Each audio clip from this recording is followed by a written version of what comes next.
Hi, welcome to this week's edition of Blue Talk. Again, John Dave myself. Going to look back over a victory against Zebre last weekend. All Pro 14 action, and of course, look at Ireland's win against Scotland on Sunday. The other Six Nations games, and look forward to Super Saturday plus the Pro 14. So, boys, a lot to get through. Just quickly rattle through Leinster's game against Zebre, 48-31 win over in Italy. Good performance, some more tries from Dave Kearney, and a few more debuts. I think that's 57 players they've blooded this year. That's a record, isn't it? Yeah, it was good stuff. I mean, we played a lot of good rugby. It's hard to know with Zebre, although in fairness to them, they were game, which meant that the game was actually a lot more entertaining than you would expect from a game that was quite one-sided. But I mean, they were game, so it was a good watch. Leinster were good. Dave Kearney was good. Harry Byrne was good. Rory O'Loughlin was good. You know, the guys you expect to be good were good. Scott Penny again. Yeah, again. And Sheehan, like, once again, I think he's going to be pushing Kelleher and Herring for the Irish, or certainly in the Irish squad anyway, in a season or two. Like, he's coming up at a rate of knots. You'd have to think so. There's a lot of things in his way, but he's so much going for him.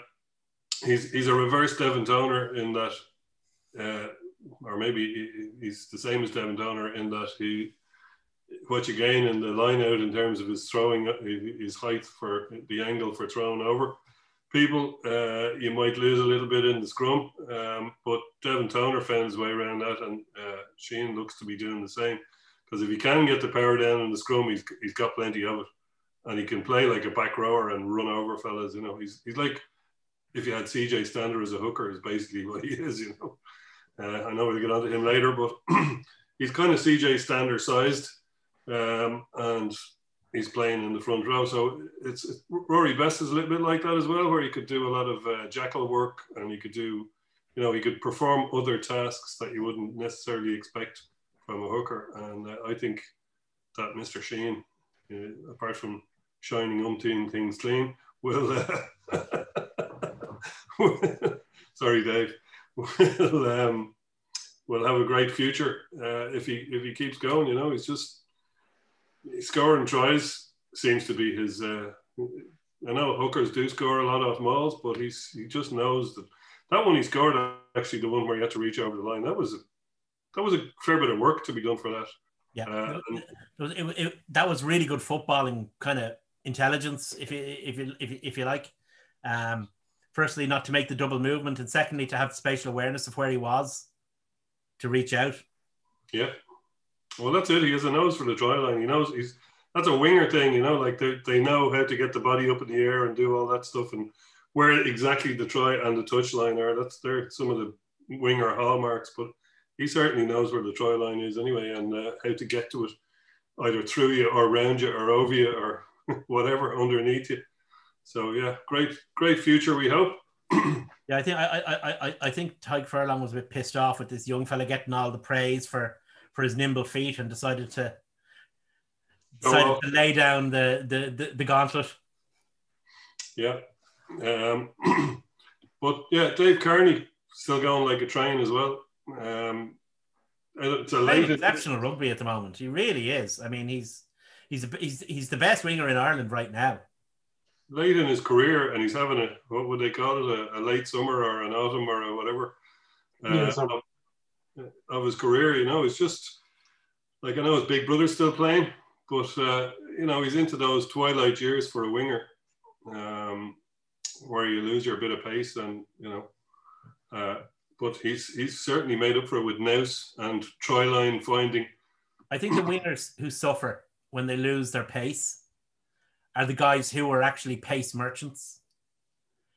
Guys who weren't dependent on their pace in the first place. Because Dave Kearney is obviously, he's properly quick, but he's not a speedster. So he never really depended on his pace. So what he may have lost is minimal anyway, and his dependence on it was also minimal. You see a lot of guys who were pace merchants. The only guy I ever saw really convert himself, funnily enough, from being a pace guy into a rounded guy was Nigel Walker. If you remember him playing for Wales and Cardiff. He actually turned into a really good rounded winger from a guy who was just purely there as a pace merchant. Yeah, I suppose you're right. The pace merchants tend to end up there because of their pace, like you say. Yeah. They're your Cheslin Colbys or your, what do you call the guy who went to he was an American international and you think he played Carlin Isles. Carlin Isles, yeah. And there's a guy, you know, who could go like the clappers, but he was an athlete rather than a rugby player. And, you know, his pace was his whole gig, really. And as you say, Dave Kearney was not that guy. So, yeah. He currently occupies the position of a clamper in rugby. He's a sevens specialist. Sorry, Jay. Sorry, I was going to say, Dave mentioned Harry Byrne. I thought he was very good. Like, he showed great initiative for that quick tap and go that he took. It was interesting. It was a great hour lecture or Zoom meeting with Leo Cullen today for Leinster supporters. And he mentioned, one of the things he mentioned was having a positive mentality. And that's what he looks for in teams. He gave quite a few examples. And he said, like, it's kind of risk, you know, there's variance between risk and reward.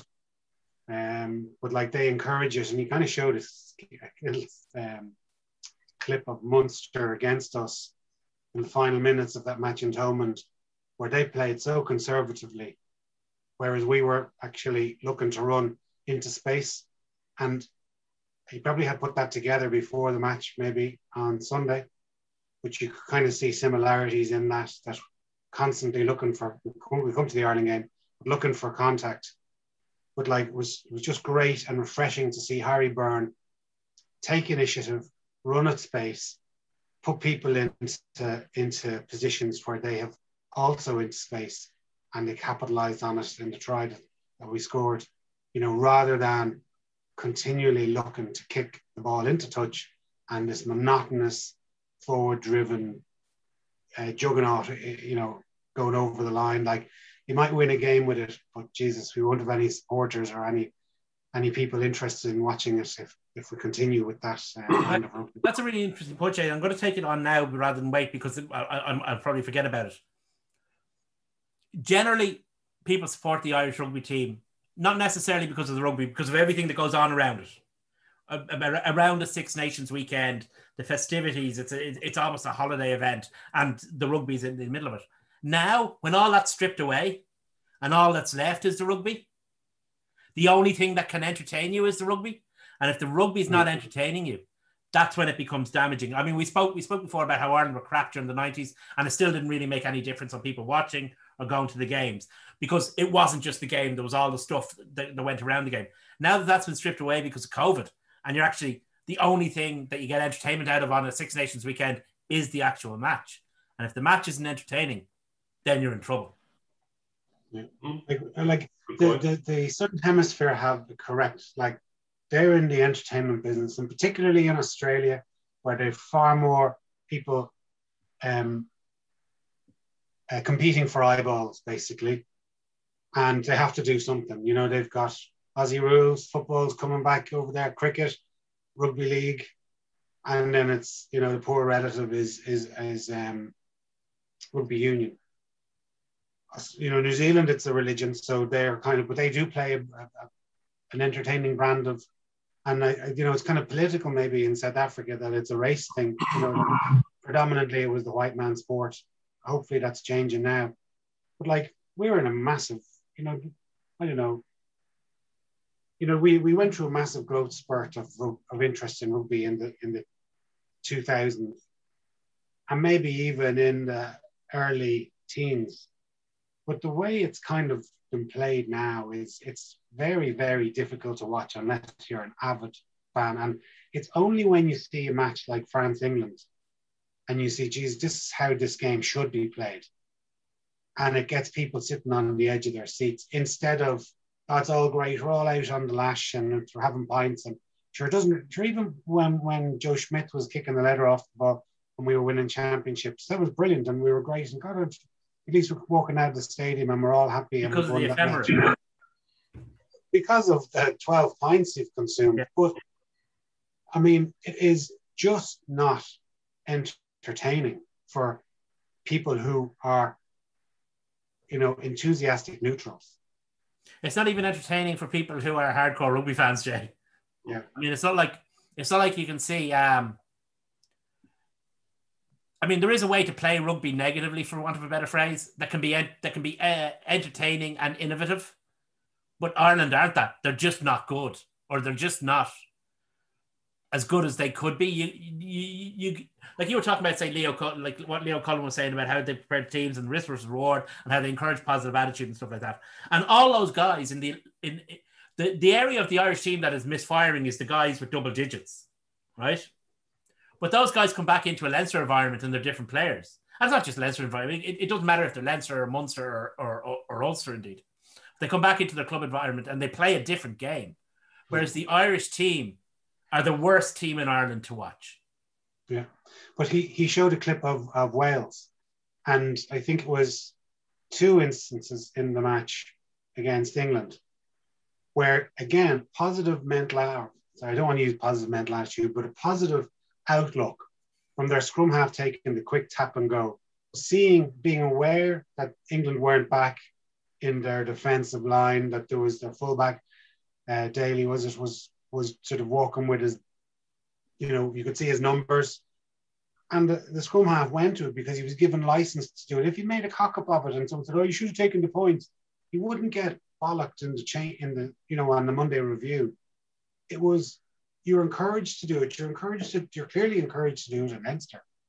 Like he gave another example of a young guy. I can't remember which one of the new caps Leinster have given it this year. And he said, "Oh, your man didn't throw the floated pass there because it was his first cap, and he held on to it and it might have been intercepted. So fair play to him." But that was kind of thrown out there that skip pass could have been on, and maybe he just didn't have the confidence to throw it because he didn't want to, cock up on his debut. Like, no one wants to screw up. You've worked so hard to get there. You don't want to make. But I guarantee you, if he had 50 caps, and they say, "Well, why didn't you go for it? You should have gone for it. It was on," rather than the reverse of that. Why didn't you set up the ruck? We love a ruck. Sorry, I'm ranting. I know it's funny to hear Joe Schmidt's name being called when he kind of delivered Leinster in 2010 from a period in Irish rugby where there was a lot, and period in rugby generally. South Africa won the Lions Tour in 2009. I think they won Super Rugby in 2009. They won the World Cup in 2007, did they? Jeez. Yeah.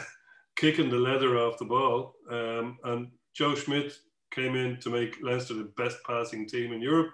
And you could argue he succeeded. But when he stepped up to international management, he became that bit more conservative. And it just goes to show you that that's the way the international game is played. Partly because your main competition in the Six Nations is played in fairly poor weather a lot of the time. But it's just, you can't afford to lose. The stakes are much higher for a loss in the Six Nations than they are in the Pro 14 or even the Heineken Cup. The stakes are higher, and rugby is more conservative. There are less players in an international team who are, decent pros. Like you'll get, even in the Saracens team that won or the Exeter team that won in the last 2 years the Heineken Cup, there are players in there who are good players, but they're not, world class. Whereas at international level, in certainly the top few nations, every player is world class. So you don't have the room for throwing the ball around with gay abandon as you might in even the Heineken Cup and obviously the Pro 14. These John, things it's not throwing the. These things are it's not throwing the ball.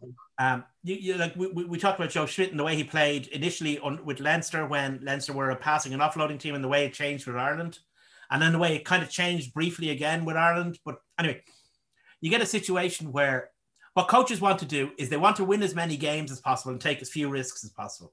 It doesn't matter what their ethos is. That's the core. The way to do that changes, though, as the laws change and as defensive systems change.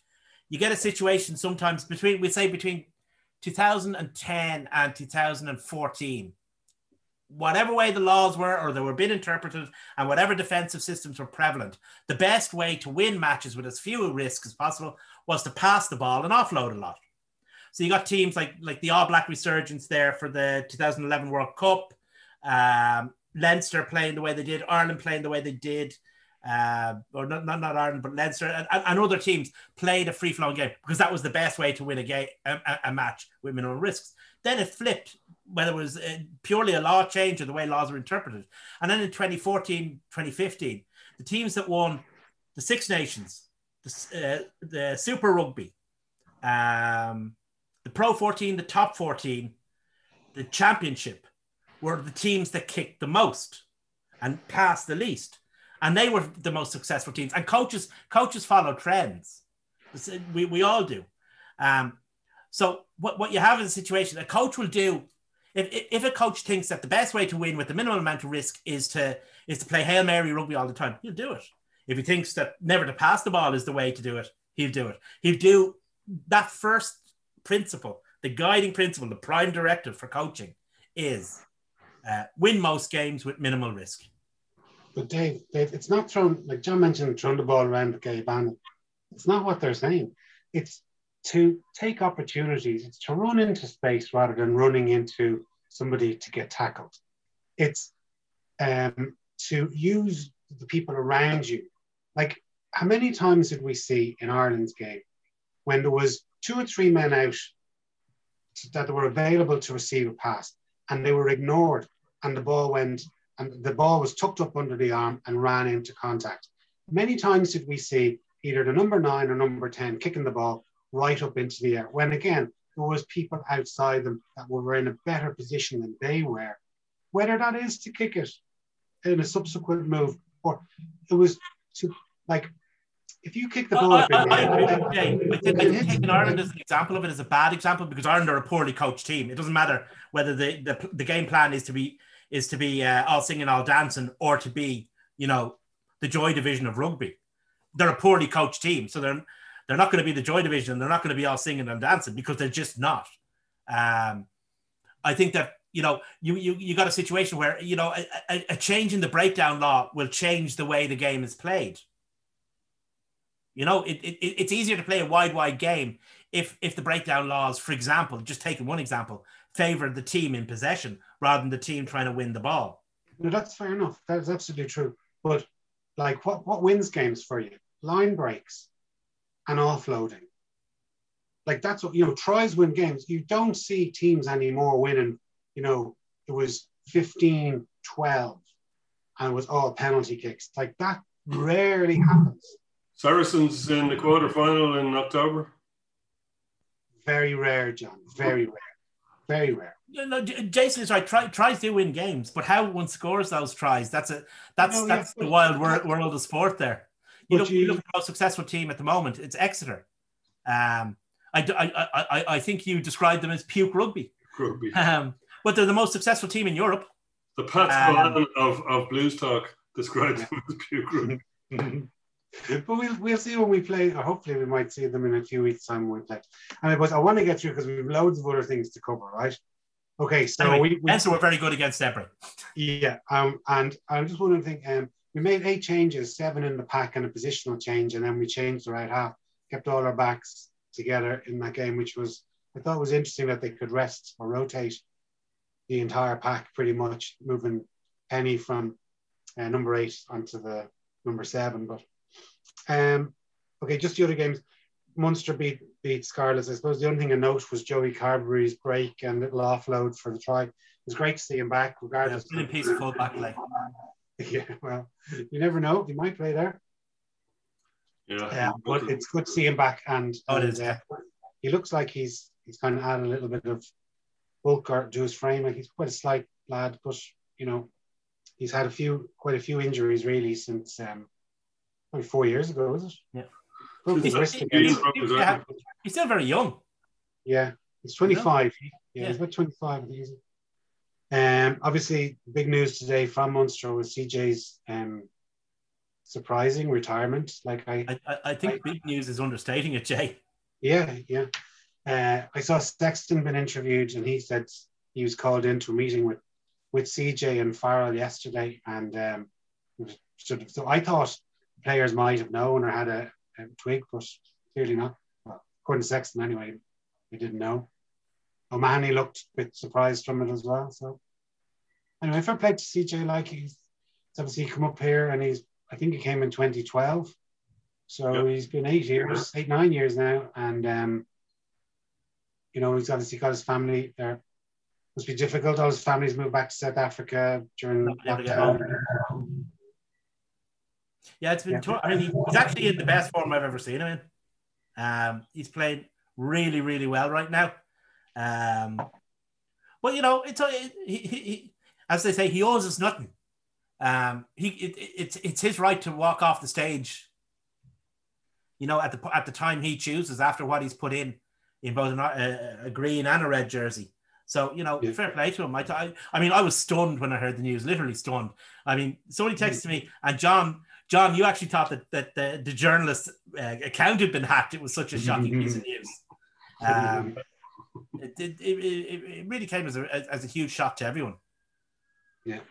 I was a bit shocked, all right. I thought, I think I'd echo the sentiments of you two lads in that he owes Munster and Ireland nothing. All you want of a player really is that they make the best of their talent and they put in the effort. And the guy is, he's effort on legs basically. He just seems to be able to go for 80 minutes and do, hit anything and anybody at any stage and run through, over, or maybe not around, but pretty much any other way. All you can ask of your teammates or of your heroes is that they'll put in the effort, and he's done that. CJ gets criticised because he's not a stat monster in terms of meters carried, and people mistake that for being an effective carrier. That's not the case. If you want to stop CJ, it's going to take at least 2 and maybe 3 guys to do it, which opens up opportunities for other players. It doesn't matter if he only makes 1 meter per carry. Because there's 3 guys lying underneath him when he hits. There's 3 guys lying underneath him when the ball is played back. So, I mean, people have accused. I mean, I've often thought, and I've made no bones about it, that I thought he was a better 6 than an 8. But this year at number 8 in this Six Nations, he's been really, really good. Really good. Yeah. And it's great that he gets to go out. Well, hopefully, fingers crossed, he gets to go out on his own terms, and that he gets to go out in the form maybe of his life, certainly in excellent form. Yeah, always leave him wanting more. That's what I say. He's just a little bit younger. You think he's big enough to play for the Blue Bulls? No, he might get a job there as scrum half. Yeah, well, we're going to. Well, at least they have. Like, I mean, in all seriousness, like Gavin Coombs is coming through. Another good game on the weekend. So, like, he's obviously going to be, someone who's been groomed to replace CJ anyway. Gavin Coombs is so good that it might stop Munster poaching under Leinster back rower. That's how good he is. No, he's a cracking player. Yeah. I'm very fond of him as a player, and he's just going to, like, the two of them, they had to shoehorn Gavin Coombs in at 6, where he's better at 8, and they would say CJ's better at 6. But however, I think there's no one in Gavin Coombs' way now with CJ off the stage, certainly for Munster, and I'm sure he'll be challenging for Ireland too, because he's I'm sure he'll have a real toe-to-toe battle with Max Deegan or Scott Penny. You never know, he might be. Okay, the other Irish game was Connacht. They went down narrowly to Edinburgh. They conceded a try in the 83rd minute. Once again, Connacht conspired to shoot themselves in both feet. They really are the Tesla of losing. Yeah, they were shocked. I was just so pissed off with them for that. Like, don't kick the ball. Don't kick the ball. Kick the ball away. All they had to do was hold it, take a few licks for another minute or two. And, you know, they just, so sick for them. Edinburgh must be thrilled. It does something interesting for the league too, because Edinburgh are kind of back in the game to catch Cardiff, and they've got 2 games in hand. Oh, I can see the beads of sweat rolling down your forehead now, John. I'd love them to put Cardiff out of their misery. You know, Cardiff are literally my least favourite team in the whole league. John's like a teenage boy who's I don't fancy her at all. In love with a girl, but can't admit it to himself. So he goes, I hate her. There you go. I hate to push food.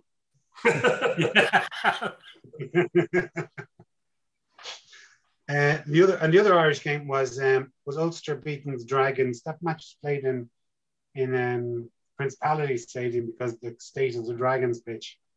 Yeah. Stockdale looked like he was obviously drafted back into the Irish squad, but he set up a lovely try for Matheson. Yeah, I didn't see the game because it was on the same time as the Munster game. Was it the Munster game? Yeah, it was. Cardiff game. No joking. I flicked over and I caught the last bit of it, but I missed all the good bits. Anyway, look, we play the Ospreys on Friday. First against third. Obviously, we've got the league sewn up, and I think Ospreys are pretty much home and hosed. No, they're not. They're far from home and hosed. They need Glasgow to lose to the Dragons, or they're in trouble, serious trouble. No, they're 7 points behind Glasgow. 1 game left to play. Yeah, Glasgow have 2 games left to play, and they're against Dragons and Treviso. Ospreys are going down, mate. They're in a tussle for the 2 fourth places to get into Europe. Fair enough. Yeah, that's true. So I'm really worried about this game. I mean, you know, Ospreys are one of those teams who always seem to know how to beat. Oh, sorry, it's not 2013. Carry on. Well, we've got a few injuries, concerns. Cian Keller and Jimmy O'Brien both out. Hawkshaw had an operation. There's Luke McGrath's a doubt with his HIA. And then there's also a doubt with Cronin. And now obviously we've got cover in hooker. I'm sure Leicester have a line on some fetuses or, you know, sperm or fertilized eggs somewhere that'll play at outside centre. Yeah. The rate we're going through players and, you know, Jamie Osborne. I suppose there's always Jamie Osborne, you know, so they're getting younger and younger. Well, it doesn't really matter. It's the week after that matters, in fairness. Yeah. But like we heard today that Ringrose is out for 4 to 6 weeks, which obviously is bad news for us. With our big European and Pro 14 game, Frawley is back. Whether they can sort of rejig that back line with having him in it with Henshaw 13. Or job done. As you mentioned earlier, Rory O'Loughlin, he might be. Probably and Henshaw at centre would cause me no sleepless nights whatsoever. I think you said, Jason, that would be your go-to choice, will be Frawley and Henshaw. And yeah, Henshaw 13, it's a no-brainer. But I'd rather Henshaw and Ringrose just for a final for Europe. If Gary Ringrose is going down a hill with a wind behind him, and we manage to get through 2 rounds of Europe without him, you might see him. But other than that, 3 rounds of Europe before we get to a final. So there's a long, long road before we see Gary Ringrose playing in Europe. His best hope is probably a Rainbow Cup, which anybody heard any whispers about? Any fixtures? Anything? What I heard, John, was that they're going to have a team based in Cork, team based in Wales, and a team based in Scotland, and possibly one in Belfast. And to kind of negate any travel, I suppose, down to South Africa. Well, obviously they're coming to Europe. I suppose it's where they're going to stay. Yeah, sounds interesting. All right. And then they're going to be here for the Lions tour, which we've seen the few graphics on that. A lot of leaked fixtures. It was interesting. I suppose it all comes down to what the government are going to allow. I mean, obviously the vaccine has been halted, or one of them has been halted, distributing here. Let's see, still going ahead with it in the UK. So, well, I think you sent it round to what they're doing is that the UK have said they're opening up in June. So the Lions tour is going to be in the UK only, unless our government are going to allow crowds at the games. Because why would you play somewhere where there's no crowds when you can play somewhere where there is crowds? It's, so in the unlikely event that our government lets people go to rugby matches, there will be games in Ireland, but it's about as much chance of that. I think on that fixture list, there were 2 games in the Aviva Stadium, potentially, but I think you can forget about that pretty much, unless something radical happens, which you never know. But they're going to have to get fixture lists together long before the radical stuff is going to happen, is my guess. And the same with the Rainbow Cup. I mean, there's 2 rounds of Europe. There's after next week, there's the final of the Pro 14. There's 2 rounds of Europe. Then the Rainbow Cup's kicking off. So they must have some kind of a plan in place that they haven't told us about yet, but they've got to announce. Don't be too presumptuous, John. Don't be too presumptuous. Yeah. So the assumption of pre-planning within this kind of thing is always a bit. I'd say they have to. Well, you said yourself, Jason. They're talking about basing the team here, there, and everywhere, but that's what I heard anyway. Whether it's the logistics, but they have to work. There'll be rumours from here to Cowabunga until the first game kicks off. Suppose. We shall see. Anyway, turning our attention to Ireland's game last Sunday. Let's discuss the big news from today, Jason. Okay, go on, Phil. All the Leinster coaches signing up. Oh yes, of course. How could I forget that? Yes, good news. Leo Cullen has agreed to sign on for a 1-year rolling contract. Felipe McBride and Stuart Lancaster also signed on for 2 years. So it's wonderful news, and they announced it on that call. I suppose it was just a great fill-up. You know that every time there's a vacancy in an English or certainly an English Premiership side, Lancaster's name is bandied about, and you kind of go, well, we can't hold on to him indefinitely. He's been here 5 years, but it's going to be 7 years by the time this contract's up. And we've seen the fruits of his toil. Like, it's wonderful. And the amount of, as I said earlier, 57 players have played for us this year, and to benefit from his coaching and Contepomi's and McBride's and Cullen's and all the other guys in the background, it's brilliant. Yep. Yeah, getting them in the first place looked like a risk, although I prefer to think of it as a coup. But keeping them for so long has been just superb. And then obviously getting McBride was a great pinch. It really, really was. And then obviously Felipe, who's well known to us, and Leo as well, who are like real club men at this stage.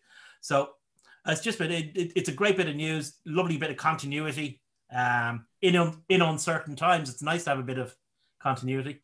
Would you say that Leo's signing on for just 1 year has to do with reevaluating his life and family in terms of spending time during COVID, looking back on it, like CJ? I'd say, I'd possibly say that, but I'd say more pertinently, it's Leo's business and not ours. Well, of course, but it's our business to speculate on it, if not to spread rumours about it. Well, business is probably the wrong word, but it's our... yeah, this is not a business. it's our... what's the word? Our nerdiness. Vocation. Thank you, Dave. Well done. Well, Mick Dawson was asked about that, and he said they offered him a 2-year deal, and he only wanted to take 1 year, and then he'll look at it again this time next year and see what the crack is. I mean, who knows? Maybe he has a business. Maybe he wants to get out of rugby. He was, I don't know how old he is now. He's probably 42. He joined Leinster as a 19-year-old. So, you know what I mean? Maybe we talked about CJ being wanting a new challenge in his life or getting fed up with it. And, you know, we mentioned off air, like all these guys are doing what we want to do and getting paid for it. We love talking about rugby, and these lads are actually living the life and playing it. But they're not everyone is the same, and not everyone has the same drive and passions. And at some point, you get to a stage in your life you want to do something entirely different. And not everyone, you know, can go on like Johnny Sexton and play till they're 80, or, you know, Nathan Hines or whoever, you know, into their late 30s and continue wanting to play and be driven to get up every morning and go train. Maybe they just want something different. So, some might say that if you're 30, the same person you were when you're 20, the last 10 years have been a waste of time.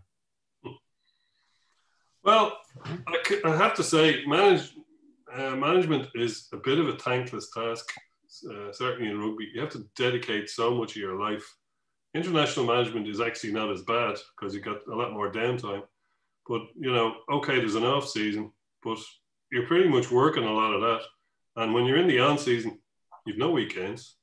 You've early mornings, late evening. Like, it's pretty hard slog. And that is a vocation. It really is. And I wouldn't do it. Even if I had the talent, the everything else, I don't think I'd have the dedication to do it. I just walk away and after a season if I got that far, you know.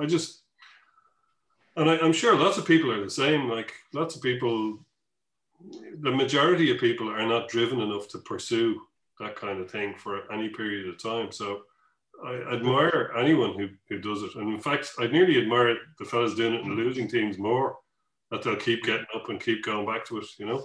I mean, to some degree, there are like those clubs have to set the precedent to say, well, I'm going to be in at 7 o'clock, so that if anyone comes in, or even 6:30, you know what I mean? And like, I'm going to be there till 6:30 at night and be seen to be this figurehead, you know, that I do these crazy hours so that there can't be anyone saying, God, he's a slacker. He's coming in at 9:30 with a, you know, unshaved. Like, you know, it's just, and like, they're not like Mourinho that can get sacked and get paid off 3 or 4 million. Like, you know what I mean? The money just isn't probably there. Especially now. Yeah. Anyway. I've tried to put it off for as long as possible, but we did play Scotland on Sunday. You know, we won, and like, I suppose you got to look at the positives. It was a fantastic charge down in the last minute by Ryan Baird, a wonderful jackal and turnover by Henderson, and then the usual himself, Johnny, steps up and slots a really difficult kick and sort of fades it in from the outside, the inside post around. It was a great kick. If you were to just review the game, and maybe we'll do this, just review the game by numbers, by talking about what happened for numbers 1 through 10 and their replacements, then it was pretty good stuff. Yeah. Well, our front five were excellent. They really were. Our front five were really, really good. We had to retain in the scrum. We took them apart in the line out. I've never seen a line out destroyed like that at this level. You know, and our play on the deck, we turned them over on a regular basis. Everything about the pack was absolutely spot on. Paul O'Connell, John Fogarty, all those guys take a huge bow. And that's all that happened. Yeah, it's like no rugby week when you're knocked out of Europe. Oh, they had no rugby week this week. Yeah. So did our backs. No backs week. Kudos to Paul O'Connell, because everybody else who's there is the same people, except Paul O'Connell. Our line-out was shit. Paul O'Connell came in. Paul O'Connell is a known line-out nerd and obsessive. All of a sudden, our line-out is amazing. If there's anything else that's going on there, tell me about it, but that's 90% Paul O'Connell as far as I can see. yes, our tight five are great. However, their tight five are a Johnny Gray short of being average. They're not world beaters in the tight five. Their back row is pretty good. Hamish Watson is a fabulous player, and their backs are pretty good. Obviously, Hogg is world class. Finn Russell is both shit and world class, sometimes in the same passage of play.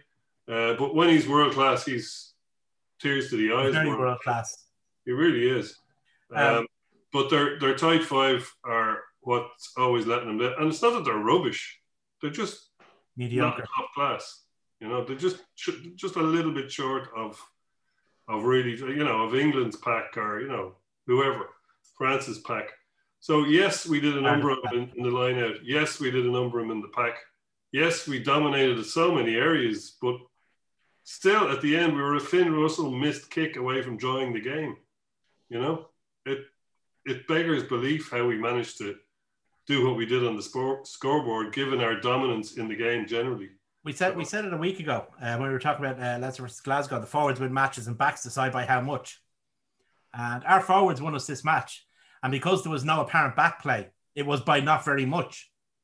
I mean, that's the reality of it. I mean, look, obviously, James Lowe had a fucking shocker, an absolute shocker.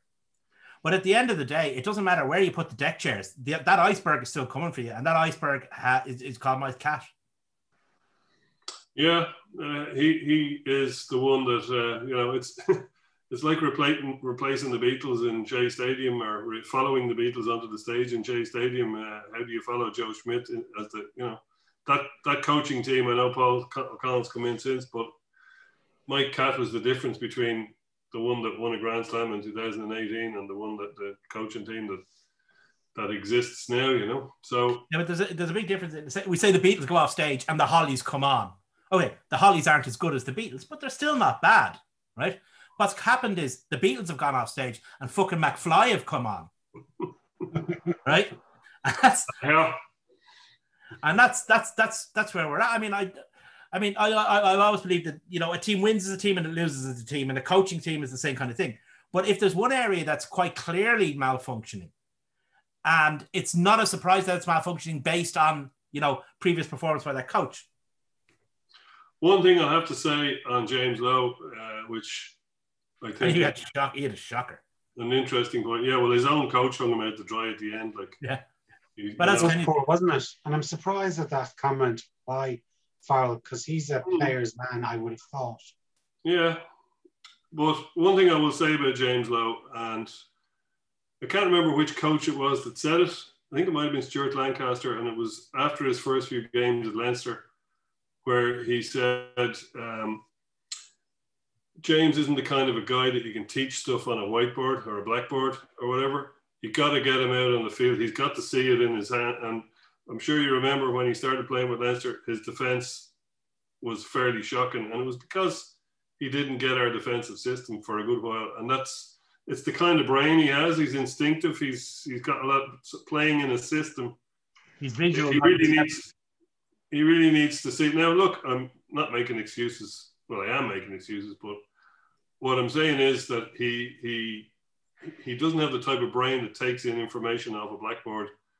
He has the type of brain that learns by doing. And that's why he didn't bed in at first at Leinster with a defensive system, which wasn't as catastrophic as we've just discussed about at international level.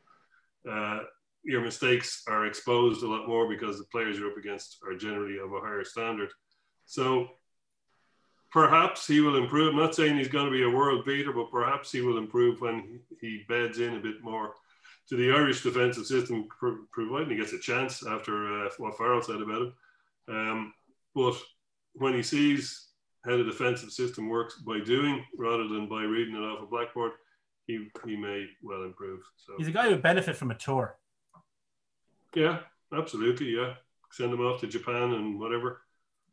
No, I don't know if Farrell can pick him against England. It's a lot of risk. But there's going to be calls for him to go. He's going to be scapegoated. And our defense we won the game, but our defense wasn't what made it. It was our inability to convert. You said it earlier. But what almost cost us that game was our inability to convert our possession into anything meaningful except kick the ball in the air and hope. And as it did, it ricocheted and bounced. And, you know, Henshaw was wide awake in the opening minute and pounced on it.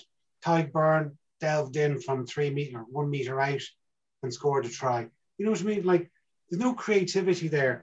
We only beat 6 defenders in the entire game. Like, you know, and probably 2 of those was the tight head prop, Nijinsky like dancing around on his own 10-meter line. Like, you know, and then, like, I mean, there seems to be no confidence in the team. Like, one person that we've seen Lowe play for Leinster for the past 3.5 seasons. And one thing you could probably say about him is he's one of the most confident individuals. You know, like he was within his first couple of... Sorry? He struts. He struts. Yeah, he struts.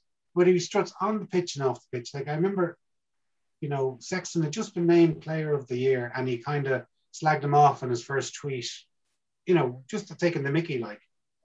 That was off the pitch. And then on the pitch, you see him like he's kind of challenging when he was up down in Thomond Park with 25,000 people baying for him. He's, you know, getting red carded. Obviously, that was a poor decision, but he was still, you know, challenging the Munster players and their fans. And he's, you know, pushing people around. He's taking people on. He's running through them and over them to score tries for Leinster. And he just looks, even in the opening match when we played against his opening match for Ireland, when we played against Wales in the autumn internationals, he scored a try in that game. And he looked like he was popping up in between the centres. He wanted the ball. He wanted to be involved.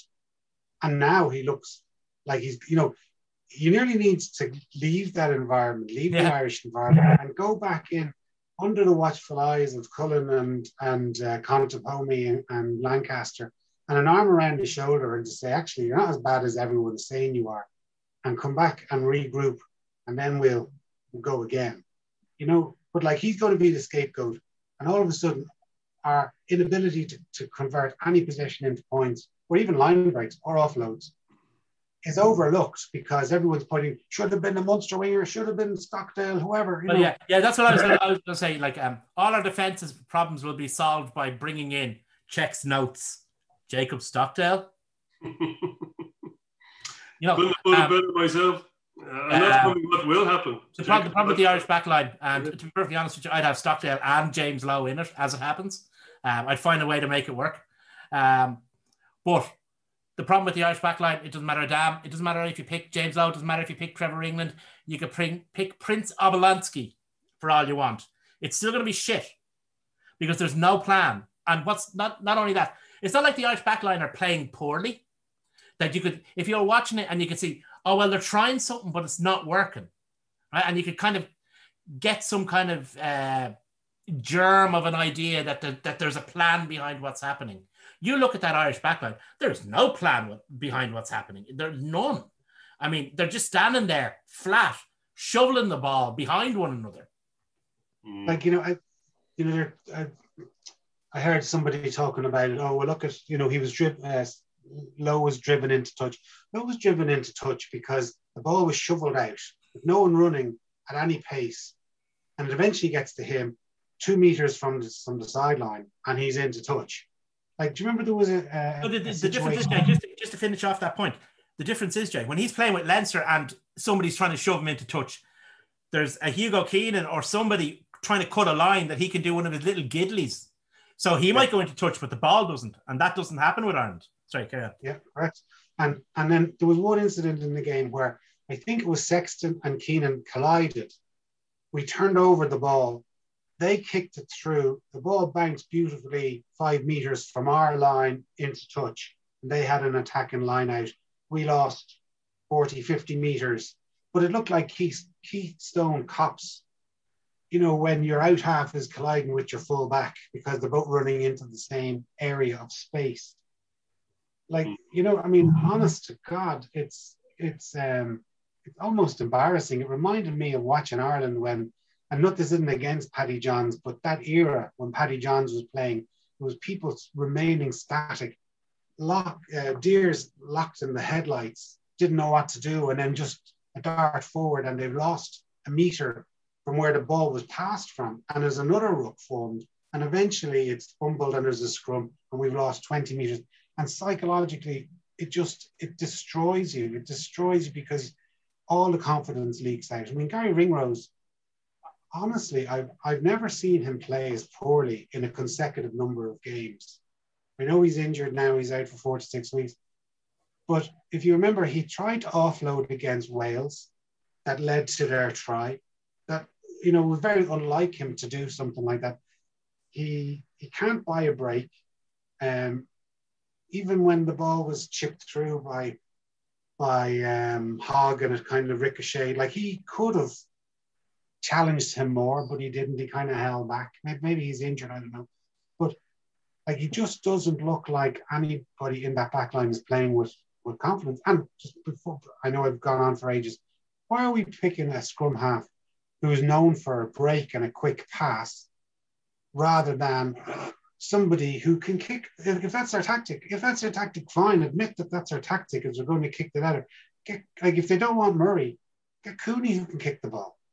But are you gonna, you're picking a guy who doesn't do it for his own club, and you want, you're going to kick 50% of the ball, and the other 50% you're going to pass it to the out half, and he's going to kick it. If Leinster were into a match like an away match in France, and they wanted to play really tight game, they'd pick Luke McGrath. They wouldn't pick Jemison Gibson Park, because Jemison Gibson Park is the guy we pick when we want to play with pace. And that Irish team has no pace whatsoever. Well, there's pace in the team. We're just not playing with any pace. I mean, if it wasn't for the performances by Sexton, Earls, Keenan to an extent, and Henshaw, the Irish backline would have been utterly. We could have put like 5 or 6 pairs of wellies out there, and it would have made as much difference. Or could have put the team in wellies. Yeah. They might have had better footing. We have a couple of injuries that we sustained. I mentioned Ringrose, so I don't know what he's going to do. Is he going to bring Aki in there, or Farrell or McCluskey? Not sure. In that order, that's who he's going to bring in. Aki, if he slips in the shower, Farrell, and if he slips in the shower, oh shit, McCluskey. Mm-hmm. Ryan is injured, so he's out. So do they get the band back together and bring Byrne and Henderson in the second row? Or do they bring in Ryan Baird? Then they don't have that impact off the bench. I think that Ryan Baird and Henderson are way too lightweight a combination. Both great players, but they're too lightweight to play against an English tight five. I know England are not putting out bruisers really. Toji is a fabulous athlete, but he's big, but he's not. I'd go Byrne and Henderson the second row and Baird at 6. And just fucking go for it. Yeah, but they might also, you never know who they might. God, hope they don't bring in Klein for a bit of beef. What was it I called him? The South African Richard Costello. Yeah, I'd rather they brought in Devin Toner, to be honest. You know who I'd love to see, lads? Thornbury coming in there. Yeah. I know they won't. I know for 100% they won't. I'd love to see that lad get a chance. Yeah, he's a bruiser. Like there's a man to put up against a few bruises. But anyway, you've got to think that they're obviously going to pull it out of the squad they've got. And none of those players we've just mentioned are in that squad. So it's got to be Byrne. Players you mentioned. Players I mentioned are in the squad. Yeah, okay. Well, who do we... yeah, I mentioned. None of the players I mentioned. All right. Klein and Toner, apologies, are not in there. So I think they'll probably do what you're saying. They'll put Byrne in it. But again, Byrne, I think he's brilliant at 6. I think that's a brilliant bit of balance that they have in that back row. And you could slot in any of Dan Levy if he wasn't injured, Josh van der Fleer into that at 7. you could slot in various people at 8. Obviously, the first choice, Doris, is injured. We know who's going to play at 6. But I was just coming to that. But Peter O'Mahony's ban is up this week. So given the way things are going, you've got to think that they're going to play him at 6. So Tadhg Beirne and Henderson are lightweightish as well, you know. Like Beirne is a fabulous player. But you want to pair him with a big lad like James Ryan. Just like you want to pair Henderson with a big lad like James Ryan. And, you know, how much bigger is James Ryan than Henderson or Beirne? Really? He's 2 inches taller, and I know he's taller. I'd say he's a good bit heavier than both of them. Mm. But hey, I haven't put him on the scales lately in my house, so I don't know exactly. I like to see us go for it with the 3 boys that I. Yeah, and that would be exciting, wouldn't it? That'd be taking a risk. Yeah. And put him on the bench. But does he does O'Mahony bring anything on when he comes on? Maybe he does. I don't know. Angry face, okay. You know, I just think we know what we get from people. Now the other thing is the RFU have given him a 2-year deal, so he's around. You know what I mean? Like they invest a lot of bread in these guys. They want to get them on the pitch. They just don't do it for window dressing. So, like, you know, if they're paying him that big contract, he's playing. That alone will tell you that he's playing. That he signed an extra 2-year central contract. That alone should say that he's going to start.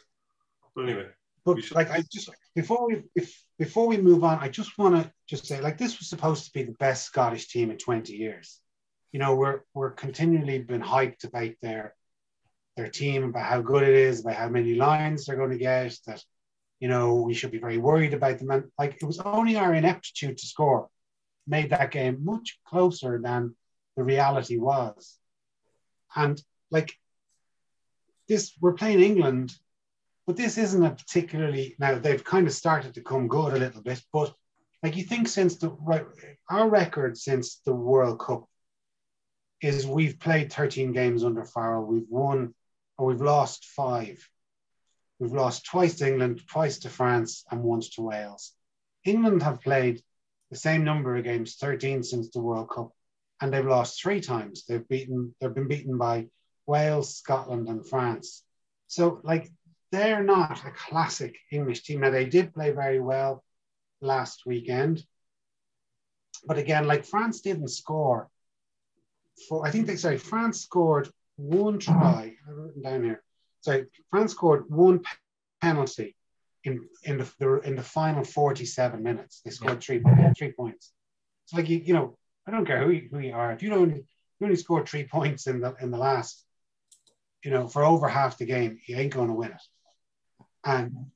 But like that was on France. But what I suppose I'm trying to say is this isn't the be all and end all of a team that was beating the All Blacks 18 months ago. This team is in, like we've seen like say Farrell is a shadow of himself of when he was playing and that World Cup 18 months ago. The thing that worries me is, and we've said it before, we said it every week, that, you know, Saracens players aren't playing games, you know, they're not match ready, where you can see them getting better week by week. We saw it in Itoje. Itoje was back to himself last week. My big fear is that what the extra week will do for the likes of the Vunipolas and Farrell. But at the end of the day, I mean, talking about Scotland, I mean, what was it Eddie O'Sullivan said about them during the autumn series? He wasn't wrong. No, he wasn't. No, that's exactly my point. Like, he was 100% right. He says the idea that any Ireland team should ever become close to losing to a Scotland team is ridiculous. He said they're rubbish. Well, rubbish is a bit strong, but okay, yeah, they're not the full team. But they're 2 teams in. Okay, John corrected me that Glasgow have a couple of games in hand. Fair enough, but they are 4th and 5th in the conferences of the Pro 14 or Pro 12 this season. Like, you know what I mean? They're not challenging even Connacht or Ulster for the second position in those That's true. Those tables. Like, we like, okay, they have a few guys playing at very high level in Racing Metro and in Exeter and in Saracens and Gloucester. There's 5, I think. But like their whole bench was from their entire bench was from either Edinburgh or Glasgow. The clubs that Leinster, Munster, Ulster, and Connacht beat on a fairly consistent basis. You know what I mean? We shouldn't really have been building them up to be so like this world championship winning team.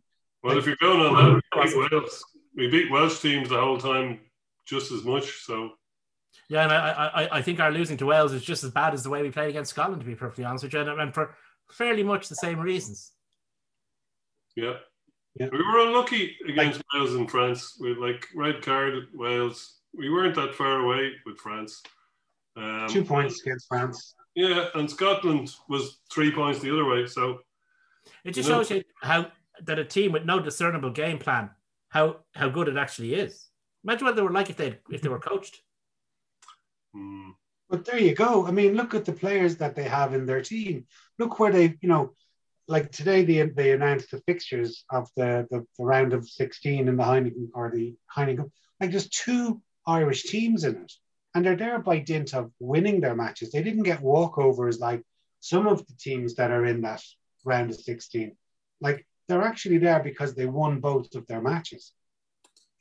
Like they are there and there. And if we don't make it into certainly the quarterfinals, we'll be terribly disappointed. That's the level that the Irish teams are expected to be, is minimum, like the bare minimum. It's a poor season if we don't make it out of a regular season, 6 teams in or 6 matches in. You don't make a quarterfinals.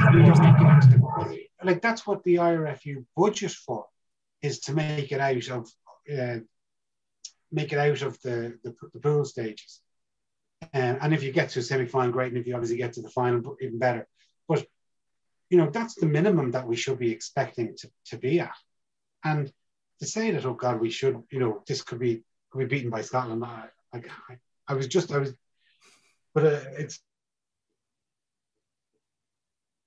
sometimes there's a tendency in Ireland to play down all the time. And, whereas I think it's because some people like to twist the knife when, as you said last week, Dave, what sells paper has been brilliant or been crap, but in the middle doesn't really. Yeah. So, one thing that I did notice, like, again, we were calling for, or people have been calling for, it's urgent that they find a replacement for Sexton. It's absolutely crucial that his replacement is found immediately. One thing that is stone cold locked in is that Johnny Sexton is I'm saying the most important player for Ireland, but there's no one comes within an arse's roar of him currently playing rugby in Ireland as a 10.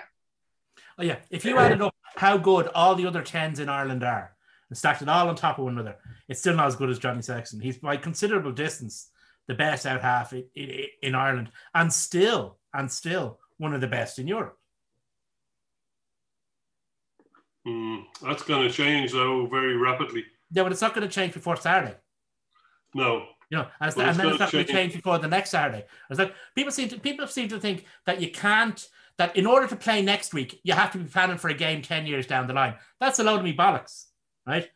The guy who's going to be playing for Ireland in 10 years' time, is still at home squeezing the spots and reading the Beano. Johnny Sexton is in the Ireland squad for next week, and he's in the Ireland squad for the week after that. And after that, the World Cup. Who gives a fuck? The IRFU don't. We know that. Well, all I'm talking about is you're saying he's still among the best in Europe. I'm saying that's not going to last. He's going to be the best in Ireland probably next September, October, November, maybe into the next Six Nations. How steep his decline will be, we don't know. He seemed to keep himself pretty fit. And like 1 minute you're worried about him getting injured a lot, and the next minute he's playing 2 80-minute games in a row. So, who knows how steep that decline will be. But unfortunately, it's going to be steeper than the ascent of the players around him by the looks of it, unless Joey Carberry really comes into some incredible form in the rest of the season, which, fingers crossed. Can he do it the week after they play us? Maybe he can just get really good in that and then become, capitalize on it. Just be short of his best. And then bring it out for Europe the following week. A game that might warm him up but not get him to the level. I'd be quite happy with that. Yeah. All very positive, boys. Just before we go, just quickly just talk about the other matches. We spoke briefly about England and France. Scotland, just the next week's matches, Scotland, Italy. Obviously, Scotland are they've only won one of their 3 games. They have a game in hand against France, but they're presumably going to beat Italy. Italy beaten by. Was that? Maybe this is the one Italy fancy. Maybe they do. One thing that was surprising about Wales, though, in their match against Italy, they decided to take the foot off. They scored 7 tries up to 63 minutes and then just decided we're putting down the anchor now and we're just going to stay here. And they didn't contribute. And but once again, Italy shoot themselves in the foot. They get a sin bin. Their captain gets sin binned after 5 minutes and they get another sin bin. And then they're taking off their best player while a forward is, what they bring on a forward to make up the numbers in the pack, and they're taking off their right winger. Yeah. I was watching because I know there's been a lot of talk about how Italy are very harshly treated by referees. So I was kind of watching that game with a particular eye on that. So I was watching it, and then there was, the first penalty I thought was unfair, could have gone either way, but it was a bit harsh against Italy. Second penalty I thought was a bit harsh against Italy.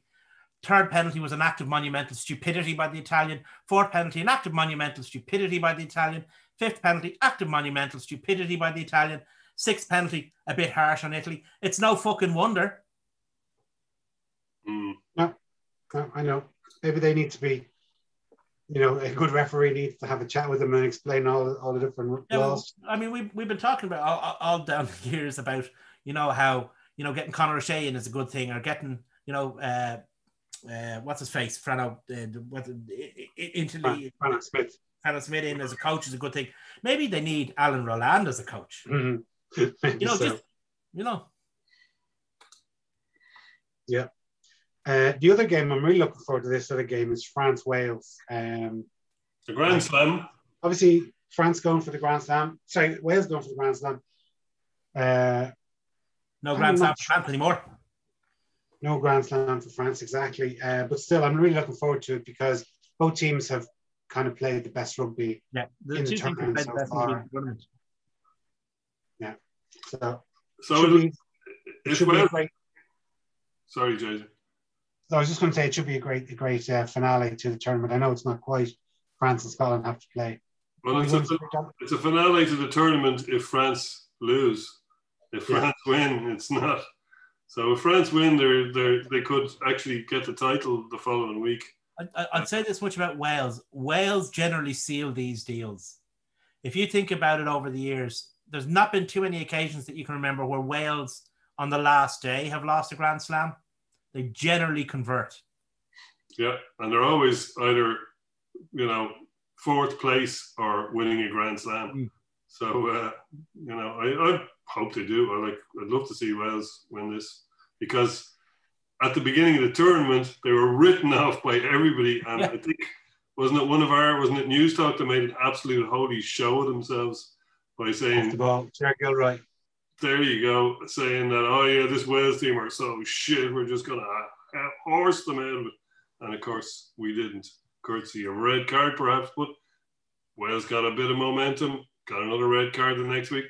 Next thing you know, they're mopping everybody up, improving throughout the tournament. And France with a disrupted tournament and fellas out with COVID and all kinds of shit going on.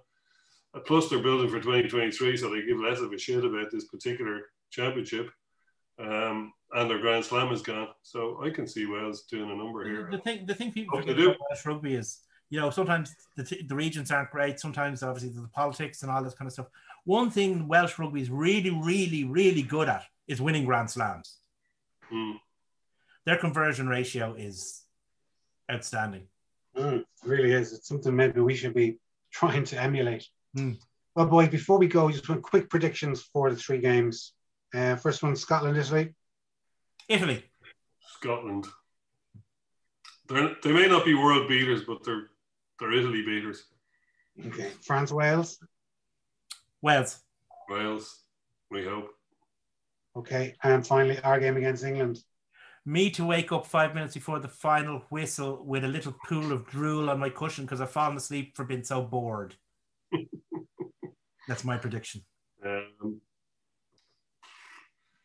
It's a toss-up. Neither team are playing well. It's in Dublin, which wouldn't have as big an impact as it would normally have, but the lads are still sleeping in their own beds, etc. England, I don't know, will they have a bit more to prove, having lost to Scotland? But they did beat France, so maybe not. I can't call it really. I hope we fluke our way through it somehow and be slightly less shit than England and win. But I have a bad feeling that we're not going to. I want us to be slightly less shit than England. Yeah, just this week. The rest of the year, can we be really brilliant? Good stuff. Thanks, boys. Thanks very much for watching. If you are following us Facebook, Twitter, or YouTube, please give us a like, subscription, and thumbs up. And thanks very much for watching. Cheers.